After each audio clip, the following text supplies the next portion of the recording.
और जंग में सब कुछ जायज है, ये बात तो आपने सुनी होगी, लेकिन और एक चीज उसमें जोड़ दो कि इश्क, जंग और राजनीति, इसमें कुछ भी हो सकता है और कुछ भी जायज है। नवाब मलिक को कौन नहीं जानता, पहले वो महाविकास अघाड़ी में मंत्री भी रह चुके हैं और उनको गिरफ्तार भी किया है। जब महाविकास अघाड़ी की गवर्नमेंट गिरी तो उनको गिरफ्तार कर लिया गया।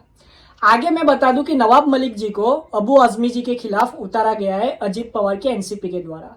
वो अजीत पवार के एनसीपी में चले गए थे जेल से बाहर आते ही। उन्होंने शरद पवार जी और उद्धव ठाकरे जी को शुक्रिया अदा भी किया था। आगे मैं ये बता दूं कि नवाब मलिक जी ने ये कहा कि शरद पवार जी एकनाथ शिंदे से हाथ मिला सकते हैं। अब नवाब मलिक जी शरद पवार जी के बहुत नजदीकी गिने जाते थे। अभी वो अजीत पवार के साथ है, लेकिन जब वो एनसीपी में थे, जब एनसीपी एक साथ थी, तब नवाब मलिक शरद पवार जी के बहुत ही नजदीकी थे। तो मैं कह दूं, अगर वो कह रहे हैं ऐसी चीज तो इस पे गौर करने जैसी चीज है। और शरद पवार जी हवा जान लेते हैं कि राजनीति की हवा किस तरफ जा रही है। इसीलिए शरद पवार जी को चाणक्य भी कहते हैं राजनीति का, और वो कहीं पे भी पलट सकते हैं और कोई भी टाइम कहीं पे भी जा सकते हैं। वहीं पे शरद पवार जी पे नवाब मलिक ने ऐसा कमेंट किया, इसके साथ ही कह दिया कि जो अजीत पवार होंगे वो आगे आने वाले चुनाव में किंग मेकर होंगे। मतलब कि जो भी रिजल्ट आएगा महाराष्ट्र इलेक्शन का, उसके बाद अजीत पवार जी किंग मेकर होंगे। मतलब महायुति हो कि महाविकास अघाड़ी, दोनों को अजीत पवार जी की जरूरत पड़ेगी सरकार बनाने के लिए। लेकिन नवाब मलिक जी का ये कहना कि शरद पवार जी एकनाथ शिंदे जी को साथ देंगे, तो ये एक बहुत बड़ा सवाल है। क्योंकि पहले ही प्रफुल्ल पटेल और ये जितने भी लोग हैं जो पार्टी छोड़ के जा चुके हैं शरद पवार जी की, और उनकी नई एनसीपी बनाई अजीत पवार के साथ मिलके, उन्होंने भी शरद पवार जी पे यही आरोप लगाया कि वो खुद बीजेपी के साथ जाना चाहते हैं। अब मैं ये भी बता दूं कि थोड़े दिन पहले ही उद्धव ठाकरे की बीजेपी के नेताओं से मीटिंग हुई है, इसीलिए एकनाथ शिंदे जी भी अपने लिए रास्ता ढूंढ रहे। आगे मैं बता दूं कि नवाब मलिक जी ने यह कहा कि शरद पवार जी के कांटेक्ट में है एकनाथ शिंदे जी, और महाराष्ट्र की राजनीति में अब कोई भी आइडियोलॉजी की लड़ाई नहीं रही। महाराष्ट्र की राजनीति में कोई आइडियोलॉजी नहीं है, कोई भी कहीं पे भी जा सकता है। बीजेपी का कांग्रेस में, कांग्रेस का बीजेपी में, ये चलता रहता है। किसी की कोई आइडियोलॉजी नहीं है। जो भी अलायंस सरकार बनाएगी, जिसके साथ भी सरकार बनानी है, वैसे सरकार बना दी जाएगी। देवेंद्र फडणवीस जी ने तो मुंह पे कह दिया है कि नवाब मलिक एक आरोपी है, नवाब मलिक के दाऊद इब्राहिम के साथ लिंक है, इसीलिए नवाब मलिक के लिए मैं प्रचार में नहीं जाऊंगा। वहीं पे महायुति अलायंस के एकनाथ शिंदे की शिवसेना में से एक कैंडिडेट को नवाब मलिक जी के सामने खड़ा कर दिया गया महायुति में से। मतलब कि महायुति नवाब मलिक के साथ नहीं है, एनसीपी की अजीत पवार जो है वो नवाब मलिक के साथ है। अब वहां पे 3 लोगों की फाइट होगी, अबू आजमी, नवाब मलिक और एकनाथ शिंदे का कैंडिडेट। आगे हमको ये भी देखना होगा कि महायुति ने ये कहा है कि नवाब मलिक की जो लड़की है, जो कि नवाब मलिक जी की पारंपरिक सीट से लड़ रही है, उनसे उनको कोई प्रॉब्लम नहीं है, वो लड़े।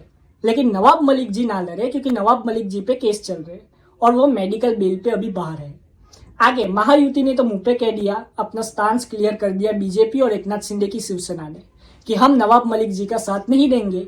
नवाब मलिक जी चाहे तो वो अपना चुनाव प्रचार करे, लेकिन उनके सामने महायुति का कैंडिडेट भी खड़ा होगा, और वैसा ही किया महायुति ने। आगे मैं ये भी बता दूं कि नवाब मलिक जी ने यह भी कहा कि जब मैं जेल से बाहर आया तो अजीत पवार जी ने उनका बहुत साथ दिया, और अजीत पवार जी ने कभी भी जो साथ दिया उसको मीडिया में नहीं कहा किसी को, लेकिन वही जानते कि अजीत पवार जी ने कितना साथ दिया। आगे मैं ये बता दूं कि नवाब मलिक जी को महाराष्ट्र की राजनीति का एक बहुत ही बड़ा नाम माना जाता है।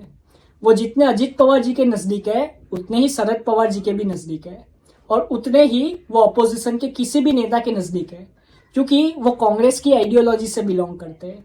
एनसीपी जो है वो कांग्रेस की आइडियोलॉजी को फॉलो करती है। शरद पवार जी ने अपनी पार्टी तो अलग बना दी, लेकिन आइडियोलॉजी नहीं छोड़ी अभी तक। इसीलिए शरद पवार जी आज भी महाविकास अघाड़ी के साथ है। शरद पवार जी ने लोकसभा इलेक्शन से पहले ही प्रफुल्ल पटेल ने कहा था कि उन्होंने कह दिया था कि एनडीए की सरकार बनेगी, लेकिन उन्होंने फिर भी इंडिया अलायंस के अंदर रह के चुनाव लड़ा, क्योंकि वो जानते थे कि उनके लिए वही फायदेमंद है। अगर वो इंडिया अलायंस को छोड़ के एनडीए में चले जाएंगे और लोकसभा चुनाव लड़ते तो शायद उनकी इतनी सीटें नहीं आती जितनी लोकसभा में अभी आई है। आगे अगर शरद पवार जी एकनाथ शिंदे जी के साथ जाते तो ये शरद पवार और एकनाथ शिंदे जी दोनों की इमेज के लिए खतरा है, क्योंकि एकनाथ शिंदे जी हमेशा से ही बाला साहब ठाकरे जी की आइडियोलॉजी की बात करते आए हैं। अगर वो शरद पवार जी से हाथ मिला लेते तो मैं कह दूं कि शरद पवार जी जब बाला साहब ठाकरे जी जिंदा थे तब तो वो दोस्त तो थे, लेकिन राजनीति में वो सबसे बड़े ओपोनेंट थे एक दूसरे के। बाला साहब ठाकरे जी और शरद पवार जी एक दूसरे के बहुत ही बड़े ओपोनेंट रह चुके हैं। तो अगर एकनाथ शिंदे जी शरद पवार जी के साथ हाथ मिलाते तो ये क्वेश्चन तो उठेगा कि आइडियोलॉजी कहाँ गई। शायद ये सच भी हो या झूठ भी हो, ये तो हमको इलेक्शन के रिजल्ट के बाद ही पता चलेगा।